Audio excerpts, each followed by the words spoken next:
Masalahnya ya di sini ya, maksudnya Iya. Bahkan kayaknya sebelum-sebelumnya juga begitu. Iya. Artinya tidak ada penegakan hukumnya, Betul. lalu juga kesadarannya juga rendah gitu. Iya. Benar tadi kata Bang Evan, jadi kucing-kucingan ujung-ujungnya. Iya, ujungnya kan begitu. Iya. Selama nggak dipantau, kita Iya. bikin aja event, nggak apa-apa, masukin aja. Oke. Tapi Abang pas udah ngomong, responnya apa?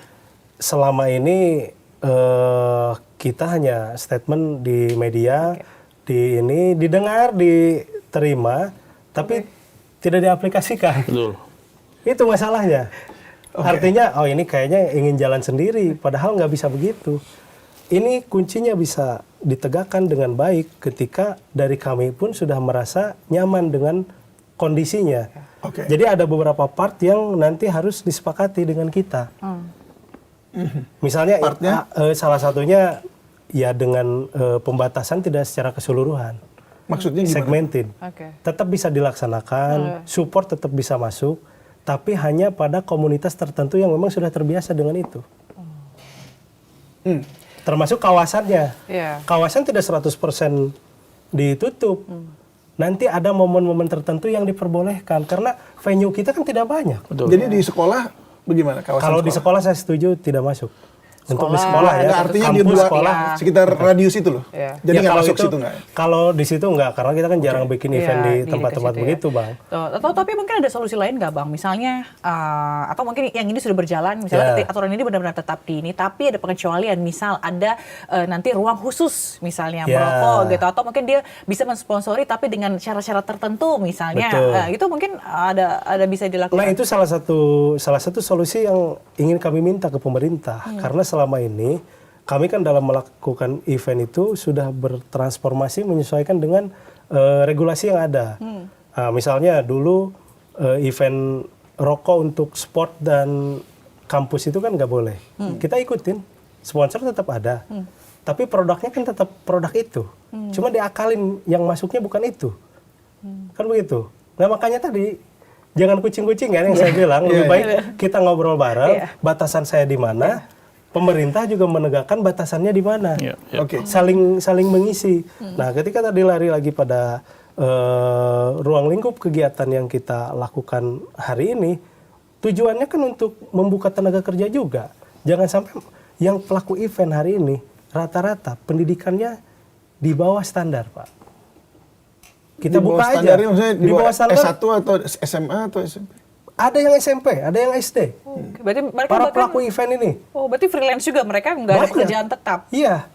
Coba kalau kita hilangin, karena mereka hobinya di situ, misalnya yang di musik, yang ini mereka kan rata-rata, apakah semuanya sekolah? Apakah mereka semua melek untuk mengejar pendidikan supaya bisa kerja di tempat lain? Enggak, karena ini segmentasi yang paling gampang untuk mereka dan menghidupi mereka. Karena nggak harus ada background pendidikan ya. Betul, kita nggak melihat itu. Baik, Mas Arman, bagaimana Anda melihat apa tadi namanya pemerintah atau Pemda lah ya, Iya. Pemda itu kemudian mendengar aspirasi seperti ini dan kemudian apakah betul-betul diaplikasikan begitu? Ya. Sebetulnya kalau bicara kawasan tanpa rokok itu atau pengendalian produk hasil tembakau ya, itu sebetulnya itu kita bicara masalah paling krusial struktural di Indonesia apa? Soal ketenagakerjaan. Ya. Catatan kami yang bekerja di ekosistem produk hasil tembakau itu dari hulu, dari para petani sampai di hilir para pelaku event, para UMKM gitu ya, itu sekitar 6 juta orang. Dan sektor ini itu berkontribusi terhadap 8% dari PDB. Ya. Sekitar tahun lalu 2024 itu 247 triliun memberikan kontribusi terhadap pendapatan negara gitu ya. Nah, kalau misalnya kebijakan ini diterapkan, itu pasti akan mengganggu pertama pemasukan ke negara pasti. Kemudian yang kedua adalah tentu mengganggu soal isu ketenagakerjaan tadi. Ya. Oke, untuk angkanya dulu. Angkanya turun berapa itu? Nah, kalau saya bedah per sektor ya, dari catatan kami itu misalnya teman-teman di pedagang kaki lima, itu sekitar omset mereka itu terhadap rokok itu bisa 10-20%. Itu bisa penurunannya itu bisa 60%. 60%? gitu ya.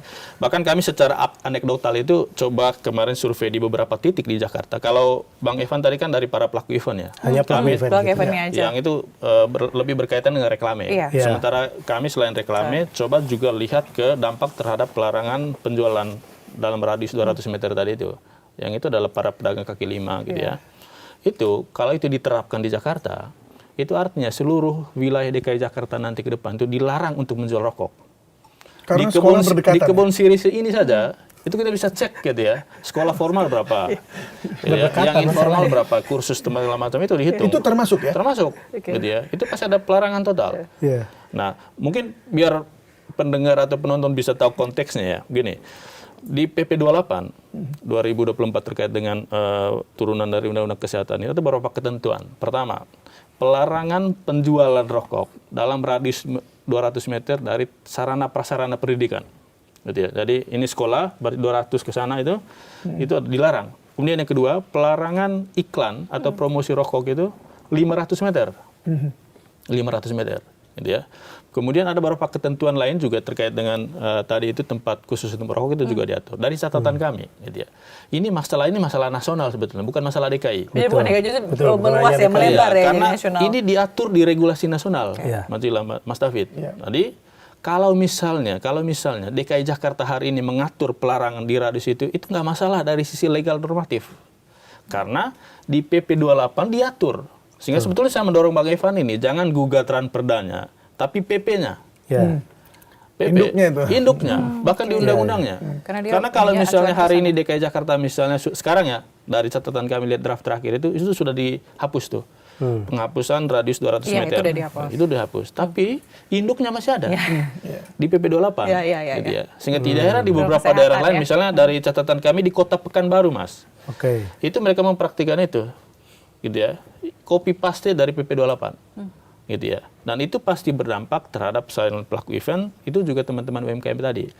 Bahkan pengakuan beberapa penjual rokok di sekitaran sekolah yang kami coba wawancara di daerah Kuningan, di Jaksel itu, dan di beberapa tempat di Jakarta Pusat ini, mereka katakan, kalau ini diterapkan, kami kembali ke masa COVID, Mas David Bajil.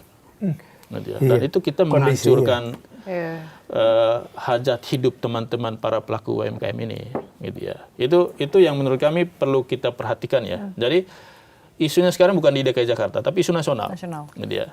Karena tadi selain berdampak terhadap UMKM di sektor hilir, di hulu juga para petani tembakau. Ya. Di Garut, di mana? Di Ada Sleman, Garut, Bandung. di daerah Jawa Tengah, Jawa Timur itu pasti terdampak dari peraturan ini. Oke, PP yang sekarang ada ini yang dipakai, kemudian untuk jadi ada turunannya ke Raperda ini ya. Ya. Betul. PP ini kan sudah berlaku kan?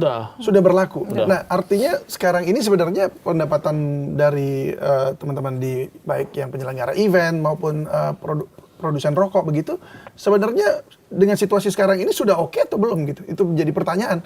Karena kalau ini kan Raperda dibuat. Ya. Kalau ini disahkan jadi perda, kemudian apakah itu dari yang saat ini akan terpangkas lagi atau enggak? Itu yang kami mau tahu. Ya, salah satunya kalau dari event itu, dengan adanya Raperda pun sosialisasi kan sudah dari beberapa tahun ke belakang untuk masalah itu. Kita juga sudah cukup menyesuaikan.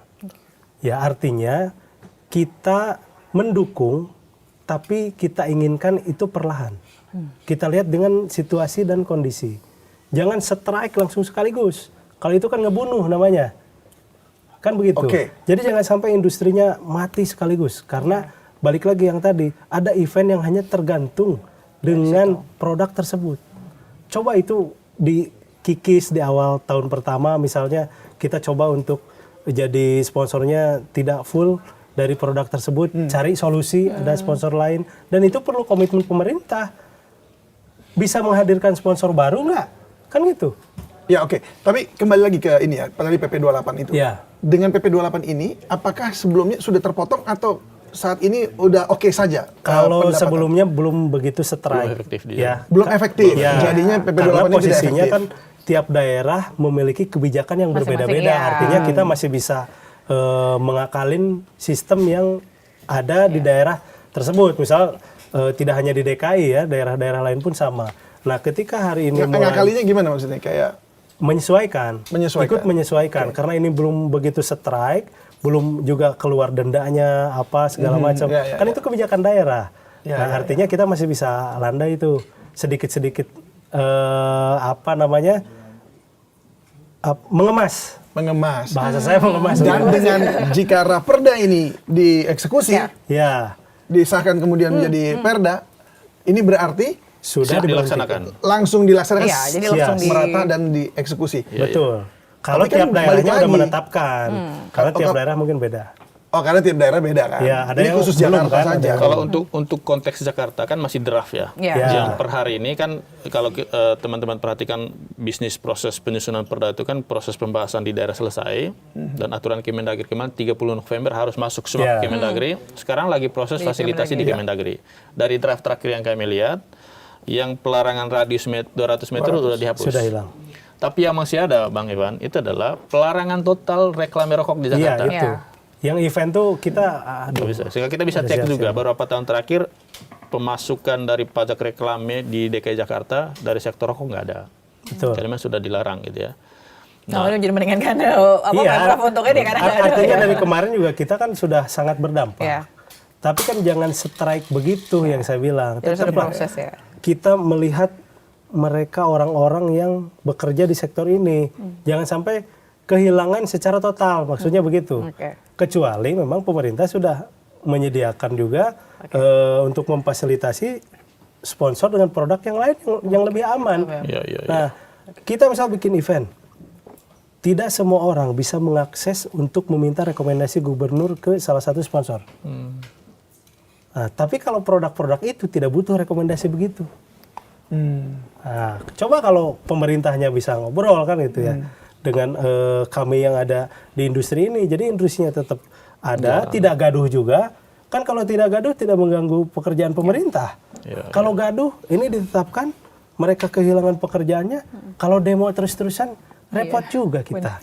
Benar sama tadi yang disampaikan jadinya kucing-kucingnya. Tapi kalau menurut Bang Arman, kalau misalnya nanti nggak ada lagi terima masukan, oke nih tok gitu kan sah.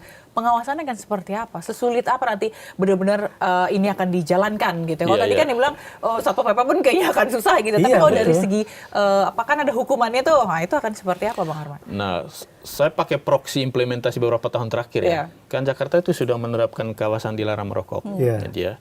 Kemudian salah satu poin pengaturan di dalamnya itu adalah menyediakan tempat khusus merokok. Gitu ya. Dari catatan kita, ini ketentuan yang sangat tidak efektif dijalankan di DKI Jakarta. Gitu ya. Kita cek saja di kantor-kantor pemerintahan, karena persyaratan tempat khusus merokok itu adalah di tempat terbuka dengan udara terbuka gitu ya, jauh dari orang yang lalu lalang gitu ya. Kita perhatikan kantor-kantor Jakarta itu tidak memenuhi persyaratan untuk itu. Gitu ya. Bahkan gitu ya, pengakuan dari dunia usaha ya Mas. Pengakuan dari dunia usaha kalau ya ini saya ngomong terbuka saja gitu ya. Teman-teman ASN itu ya dari Pemprov DKI Jakarta kalau ada event di hotel, mereka itu minta ruang rokok Mas. Room yang bisa rokok maksudnya. Artinya memang kebijakan ini bukan hanya di DKI Jakarta ya, tapi di level nasional itu kebijakan yang dalam implementasinya itu tidak efektif. Tidak realistis untuk dijalankan, tidak realistis untuk dijalankan.